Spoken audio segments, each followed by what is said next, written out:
ಎಲ್ಲಿವರೆಗೂ ಹೋರಾಟ? ಆದೇಶ ಪತ್ರ ಸಿಗೋವರೆಗೂ ಹೋರಾಟ. ಪತ್ರ ಸಿಗೋವರೆಗೂ ಹೋರಾಟ. ಬೇಕೇ ಬೇಕು. ಆದೇಶ ಪತ್ರ ಬೇಕು. ಬೇಕೇ ಬೇಕು. ಆದೇಶ ಪತ್ರ ಬೇಕು. ಬೇಕೇ ಬೇಕು. ಆದೇಶ ಪತ್ರ ಬೇಕು. ಎಲ್ಲಿವರೆಗೂ ಹೋರಾಟ? ಆದೇಶ ಪತ್ರ. ಧಿಕ್ಕಾರ ಧಿಕ್ಕಾರ. ಕೆಪಿಸಿಎಲ್ಗೆ ಧಿಕ್ಕಾರ. Down down. KPCL down down. KPCL down down. KPCL ಇಂಧನ ಸಚಿವರಿಗೆ. ನನ್ನ ಹೆಸರು ಖಾಲಿದ್ ಮೊಹಿದ್ದೀನ್ ಅಂಥೇಳಿ. ನಾನು KPCL 2017ರ ನೇಮಕಾತಿಯಲ್ಲಿ ಕೆಮಿಕಲ್ ಸೂಪರ್ವೈಸರ್ ಹುದ್ದೆಗೆ ಆಯ್ಕೆಯಾಗಿರುವಂತಹ ಅಭ್ಯರ್ಥಿ. ಈ KPCL ಆಡಳಿತ ಮಂಡಳಿ, ರಾಜ್ಯ ಸರ್ಕಾರ ಹಾಗೂ ಸಂಬಂಧಪಟ್ಟ ಅಧಿಕಾರಿಗಳಲ್ಲಿ ನನ್ನ ಒಂದು ವಿನಂತಿ, ಭಾವನಾತ್ಮಕ ವಿನಂತಿ ಏನು ಅಂತ ಹೇಳಿದ್ರೆ, ನಾನು ಈಗಾಗಲೇ 2015ರಲ್ಲಿ ಈ ಪರೀಕ್ಷೆಯನ್ನು ಬರೆದು ಡಾಕ್ಯುಮೆಂಟ್ ವೆರಿಫಿಕೇಷನ್ ಮಾಡಿಸ್ಕೊಂಡಿದ್ದೆ. ಪ್ರಾವಿಷನಲ್ ಲೀಸ್ಟ್ನಲ್ಲಿ ನನ್ನ ಹೆಸರಿತ್ತು. 2017ರ ನೇಮಕಾತಿಯಲ್ಲಿ 2018ರಲ್ಲಿ ಪರೀಕ್ಷೆಯನ್ನು ಬರೆದೆ. ಅಲ್ಲಿ ಕೂಡ ನಾನು ಅಂಕಗಳ ಆಧಾರದ ಮೇಲೆ ಮೊದಲನೇ ಸ್ಥಾನದಲ್ಲಿದ್ದೆ. ಆದರೆ 2018ರ ಪರೀಕ್ಷೆಗಳು ಏನು ಭ್ರಷ್ಟಾಚಾರ ನಡೆದಿದೆ ಅಂಥೇಳಿ ರದ್ದುಗೊಳಿಸಿ ಮತ್ತು ಕೋರ್ಟ್ ಆದೇಶದಂತೆ 2024 ಫೆಬ್ರವರಿ ತಿಂಗಳಲ್ಲಿ ಏನು ಪರೀಕ್ಷೆಗಳು ನಡೆದವು. ಮತ್ತು ಆ ಪರೀಕ್ಷೆಯನ್ನು ಕೂಡ ನಾನು ಬರೆದೆ. 3 ಸಲ ನಾನು ಪರೀಕ್ಷೆ ಬರೆದೆ.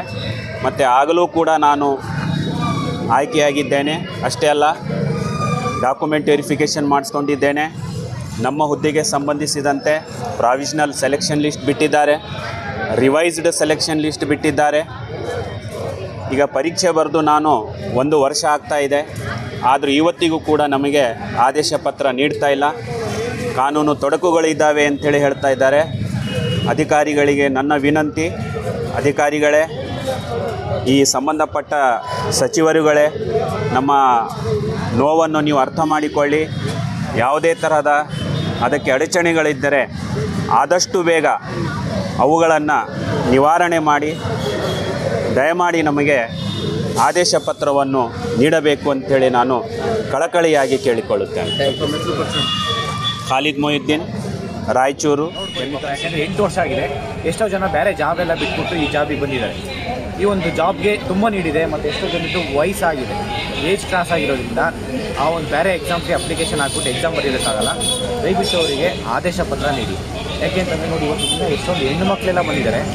ಮತ್ತು ಅವ್ರ ತಂದೆ ತಾಯಿಗೆಲ್ಲ ಬಂದಿದ್ದಾರೆ. ಇಲ್ಲಿ ಸರ್ಕಾರ ಒಂದು ಕಡೆ ಹೇಳುತ್ತೆ, ನಾವು ಗೌರ್ಮೆಂಟ್ ಎಕ್ಸಾಮ್ಸಲ್ಲಿ ರೀಫಾರ್ಮ್ ಮಾಡ್ತೀವಿ ಅಂತೇಳಿ, ಸುಧಾರಣೆ ಮಾಡ್ತೀವಿ ಅಂತೇಳಿ, ಯಾವುದೇ ಒಂದು ರೆಕ್ರೂಟ್ಮೆಂಟ್ 1 ವರ್ಷದಲ್ಲಿ ಕಂಪ್ಲೀಟ್ ಮಾಡ್ತೀನಿ ಅಂತ ಹೇಳ್ತೀರಾ. ಬಟ್ ಅದು ಇದು 8 ವರ್ಷ ರೆಕ್ರೂಟ್ಮೆಂಟ್ ಕಂಪ್ಲೀಟ್ ಆಗಿಲ್ಲ ಒಂದು ಕಡೆ. ಮತ್ತು ನಾನು ಸರ್ಕಾರ ಕೇಳ್ಕೊತೀನಿ, ಒಂದು ಎಲೆಕ್ಷನ್ ಆದರೆ ವಿತಿನ್ 3 ಡೇಸಲ್ಲಿ ನೀವು ಎಲ್ಲ ವ್ಯವಸ್ಥೆ ಅಂದರೆ ವ್ಯವಸ್ಥಿತವಾಗಿ ವೋಟ್ ಎಷ್ಟು ಯಾರು ವೋಟ್ ಕೌಂಟ್ ಮಾಡ್ತೀರಾ. ವಿತಿನ್ 3 ಡೇಸಲ್ಲಿ ನೀವು ರಿಸಲ್ಟ್ ಅನೌನ್ಸ್ ಮಾಡ್ಕೊತೀರಾ. ವಿತಿನ್ 1 ವೀಕ್ ಒಳಗಡೆ ನೀವು ಪ್ರಮಾಣ ವಚನ ಸ್ವೀಕಾರ ಮಾಡ್ತೀರಾ. ಆದರೆ 1 ವರ್ಷ ಆಗಿದೆ ಎಕ್ಸಾಮ್ ಆಗಿ, ಆದರೆ ಅವ್ರು ಇನ್ನೂ ಆದೇಶ ಕಾಪಿ ಕೊಟ್ಟಿಲ್ಲ ಅಂತಂದರೆ ಅವರು ಬಡವರಿದ್ದಾರೆ ಸರ್. 622 AE ಮತ್ತು JE ಅವರ ಕುಟುಂಬಗಳು ತುಂಬ ಬಡತನದಿಂದ ಇರೋದು. ಅದಕ್ಕೆ ಅವ್ರ ಅಪ್ಪ ಅಮ್ಮ ಎಲ್ಲ ಬಂದು ಇಲ್ಲಿ ಅವರ ಅಳನನ್ನು ಅಳ್ತಾ ಇದೆ ಪಾಪ. ಅವ್ರಿಗೆ ಇಲ್ಲಿ ಬಂದು ನಿಂತ್ಕೊಂಡು ದಯವಿಟ್ಟು ನಾನು CM ಸರ್ಗೆ ಮತ್ತೊಮ್ಮೆ ನಾನು ನಿಮ್ಮ ಮಾಧ್ಯಮ ಮುಖಾಂತರ ನಾನು ಮನವಿ ಮಾಡ್ಕೊತೀನಿ. ಯಾಕೆಂದರೆ ನೀವೇ ಅಧ್ಯಕ್ಷರಿರೋದು KPCLದು. ಮತ್ತು ಆ ಒಂದು ಕೆಳಗಿರೋ ಅಧಿಕಾರಿಗಳಿಗೆ ಹೇಳಿ ಈ ಕೂಡಲೇ ಅವರಿಗೆ ಪ್ರಾವಿಷನಲ್ ಲಿಸ್ಟ್ ಏನು ಬಿಟ್ಟಿದ್ದಾರೆ, ಫರ್ದರ್ ಫೈನಲ್ ಲಿಸ್ಟ್ ಬಿಟ್ಟು ಅವರಿಗೆ ಆರ್ಡರ್ ಕಾಪಿ ಕೊಡಿ ಅಂತ ಹೇಳ್ಬಿಟ್ಟು ಈ ಮುಖಾಂತರ ಕೇಳ್ಕೊತೀನಿ. Thank you.